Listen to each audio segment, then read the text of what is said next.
Bismillahirrahmanirrahim. Assalamualaikum warahmatullahi wabarakatuh. Perkenalkan, nama saya Muhammad Iqbal Nur dengan NIM 170907502222. Saya dari Prodi Teknik Elektro Universitas Mulla Herman. Langsung saja di sini saya akan mereview dari penjelasan tugas mata kuliah dasar sistem pengaturan. Baik, langsung saja ke soalnya. Di sini ada soal yang pertama, manakah yang lebih baik antara open loop atau closed loop system? Baik, bila ditanya mana yang terbaik, kita kembali ke prinsip masing-masing. Jadi yang pertama harus kita ketahui bahwa dalam sistem pengendali terdapat dua sistem, yang mana sistem terbuka atau open loop dan closed loop, yaitu sistem tertutup.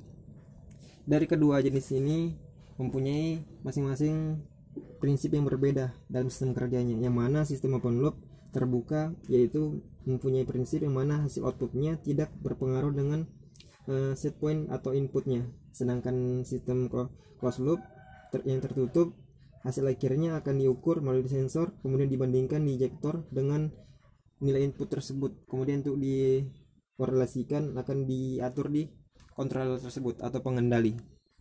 Baik, dari definisi ini bisa kita simpulkan bahwa keduanya memiliki keunggulan yang berbeda masing-masing, yang mana open loop ini memiliki keunggulan yaitu komponennya lebih sederhana, kemudian lebih murah, dan pemasangannya lebih mudah. Kemudian keunggulan dari closed loop ini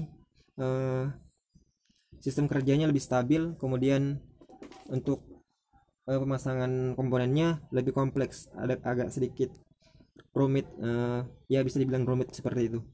Jadi bila ditanya, kembali ke soal, bila ditanya mana yang terbaik, kita kembalikan ke keunggulannya masing-masing karena mempunyai kedua keunggulan yang berbeda. Baik, langsung saja ke soal berikutnya, yaitu yang kedua, yaitu soalnya antara sistem open loop dan closed loop. Bila di aplikasikan ke mesin cuci, manakah yang lebih tepat untuk digunakan?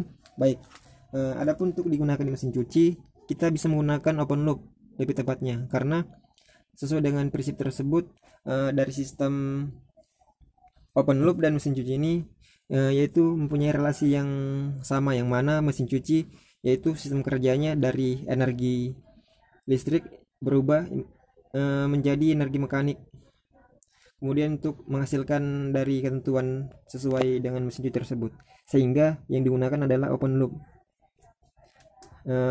Adapun untuk pengatur suhu ruangan bisa diaplikasikan dengan menggunakan sistem closed loop. Kenapa? Karena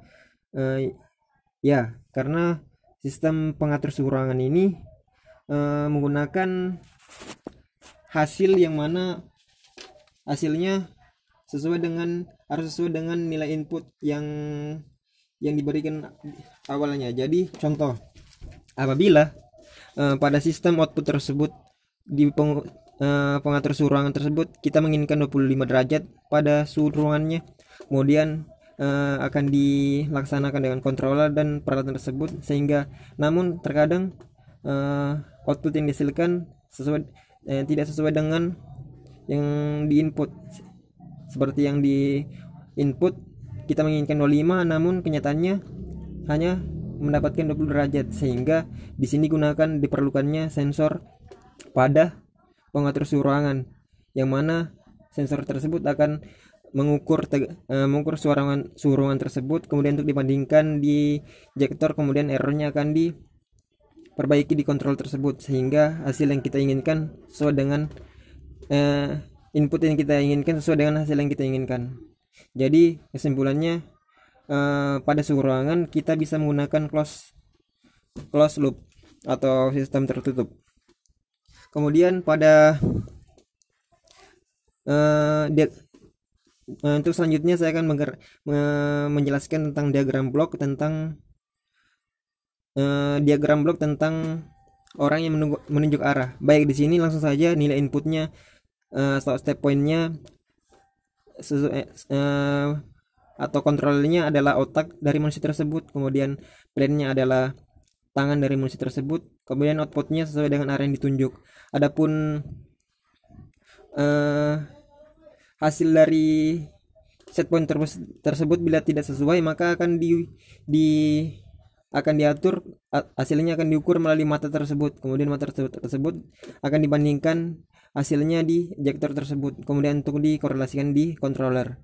Jadi sistem yang digunakan adalah closed loop pada orang yang menunjuk arah. Begitu juga dengan orang yang mengendarai mobil, dapat juga dilakukan bahwa orang yang mengendarai mobil, kontrolnya adalah otak dari manusia tersebut. Kemudian plan-nya adalah mobil tersebut.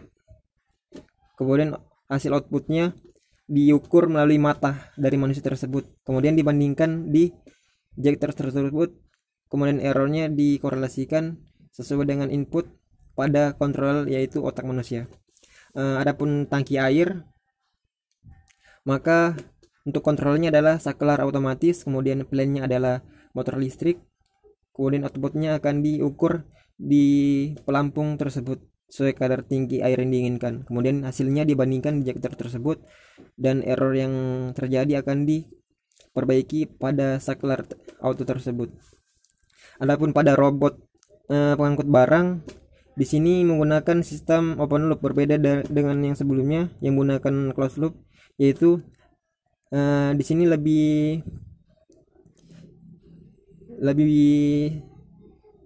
mudah dari yang sebelumnya, yaitu yang mana inputnya akan di kontrol atau dikendalikan, yaitu alat sebuah yang bernama joystick.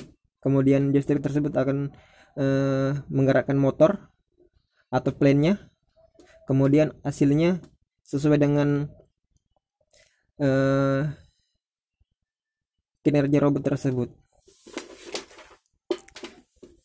Adapun persoalan yang terakhir, di sini saya akan menjelaskan tentang latihan, yaitu menentukan input output sensor pada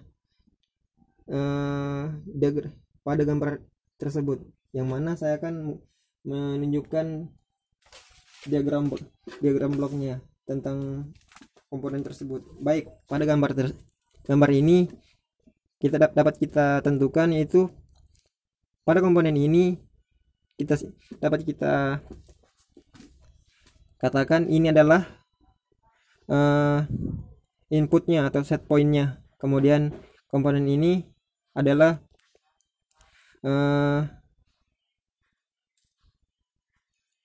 kontrolernya. Kemudian untuk plan-nya adalah pada motor ini sendiri, sehingga hasil dari gambar tersebut akan dilakukan pada sensor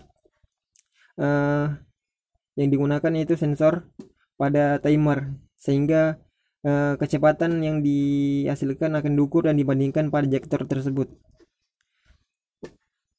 Demikian. Jadi yang pertama adalah power, yang kedua adalah kontrolernya, kemudian yang ketiga ini adalah plan-nya, dan yang keempat ini adalah sensornya. Kemudian injektornya akan dibandingkan di sini dan errornya diperbaiki di controller. Terima kasih. Wabillahi taufiq wal hidayah. Assalamualaikum warahmatullahi wabarakatuh.